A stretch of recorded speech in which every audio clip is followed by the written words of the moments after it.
guys, how are you doing? Hi, good. How are you? Doing well. To start, one of my favorite things about Hedda Gabler as like a character in a play and all that is how everyone kind of pines around her the entire time, and you guys do it beautifully in the movie. So I wanted to ask you guys, obviously you're pining after Tessa Thompson, an easy thing to do in general, but how was it figuring out how differently these two characters kind of see Hedda throughout the play or movie, and how it works within this version of Hedda Gabler? Well, I think Eileen is maybe one of the only ones in the play that kind of truly knows Hedda.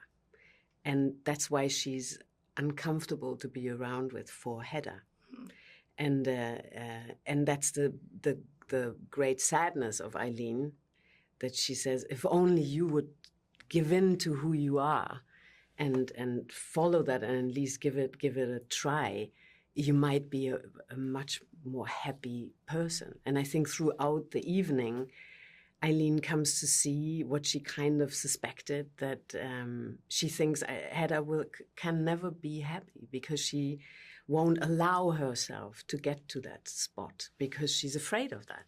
She's afraid of the other kind of sentiment because she probably has never felt true love and truly being held and carried and supported, you know. So that's what I found interesting about these two characters. And I think, to Nina's point, I think George is almost the opposite. He does not see Hedda at all for who she really is. He sees only what he wishes to see. And I found it fascinating, to your question of how was it with Tessa, what I love so much about what she's done is, when we first started rehearsing and shooting, there was some, intimate, quiet scenes just between the two of us. And I got to see her version of Hedda, who, Hedda's presenting this persona to George to try and placate him.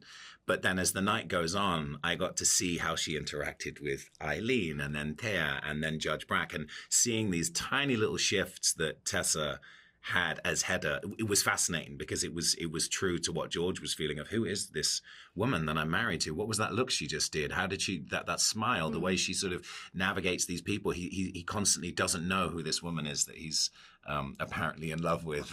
He has no idea who she truly is. Yeah, for our last good thing I want to ask is one of my favorite parts is like how Nia does the sound, because it'll very clearly be Hedda in her own head, and then all of a sudden you hear the music come back and it's loud again. For you guys as actors, when you're seeing that completed project and you get to see those little things come to life in a movie like this, how much fun is that for you, getting to see it in action versus when you're filming a dance scene is silent or you don't know what's going to happen with the score? For me, it's like everything all of a sudden, because it's like the underlying tension. And what Hildur did, the composer Hildur Gunnarsdottir, who's amazing, it's just this. I remember watching it, and I'm constantly thinking, what's going to happen? Something's around the corner. Something bad is going to happen, because of this breath work that you hear throughout the film, which is kind of, you can think whatever. It could be Hedda's underlying sensation, that's what drives her, or it's all of us, or it's the world, or what drives the whole thing.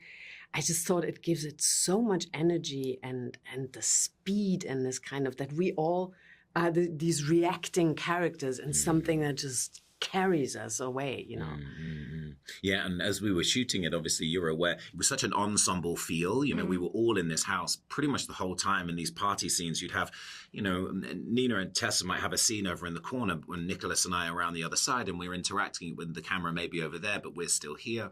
What's fascinating when you see it all come together is that point of view that we were just in that world, feeling very ensemble, but what with the soundscape and the editing, it really just hones in on Hedda's world, her perception of that evening that we all shared for however many weeks we were filming. And I loved it so much. You sort of got to they get right under the skin of Hedda and into her shoes. I love it. I literally, when I letterboxed this, I was like, oh my God, every single movie I watched this week is based on a play or about a play. And rules for me, so it's theater good. Cool. But thank you guys for talking with me, and I can't wait for everyone else to get to see Hedda. Thank you so much. Guys, how are you? Sorry. Then I was texting my mom. It's just, you gotta get it all out. Happy release day. Happy release day. To start, one of my favorite things about this adaptation is it was like I was transported back to like studying theater in college because I was like, oh right, forgot that happens, and it was very fun to kind of relive it. I wanted to start with you, Tessa. How was it getting to not only go through all of the emotions that exist within Hedda as a character, but getting to kind of modernize it in a way that it allows an audience who knows this story to relive it in a completely different version?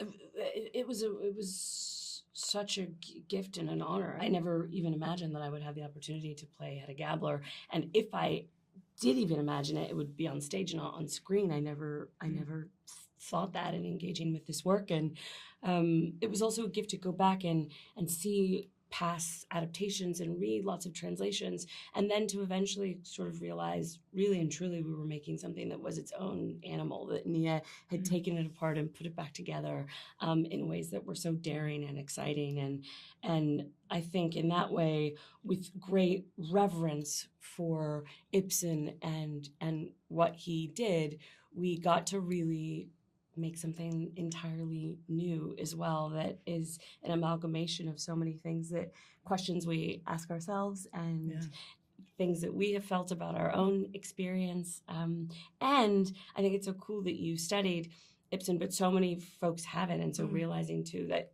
we get to introduce this story to a lot of people and this character to a lot of people. And I wanted to ask you, you made often the problem with plays is when you adapt them is you're like, yes, this is a one set thing. Yeah. Because it's easier.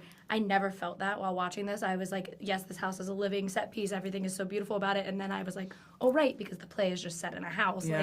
How is it for you as a director to like figure out how to make those things breathe and live where it is just one house, and you have to figure out like making that as exciting as it is in this movie? Yeah, I mean the play takes place in one room, you know, or is it 2 rooms taking place? Two. So, you know, and part of that is the function of showing that Hedda is basically trapped. Like everyone brings the world to her, but I wanted to bring her to the world, or at least have the world come to her actually, and the, you know, you have to sort of solve for like, this is going to take place over a short period of time in one location. Oh, we'll bring the party. And a party gives you so many opportunities for fun set pieces and fun moments, but also movement and action. And you can get a real plot going at a party because there's so many people and so many things happening. And so I really wanted to kind of have all the tendrils of Hedda's character seep into the party and see how it moves things. So that was my solve essentially for taking a one room play and making it feel more expansive, because I really love like movies that are a party. Can't Hardly Wait is it's a good example. And in a ways you could say a precursor to Hedda. A great double feature. Oh my god, yes, I need to do that. That's a good double feature. That's a really good one, yeah. Thank you guys for talking with me. I said it was great. I looked at my letterbox after I logged this, and it was literally like 4 movies that were either based on plays, about a play, or reminded me of a play. And I was like, this is the greatest time to be watching movies. It's No, yeah, it's great. That's so cool. But I for everyone to see Hedda, so thank you guys so much. Thank you so much. A great one.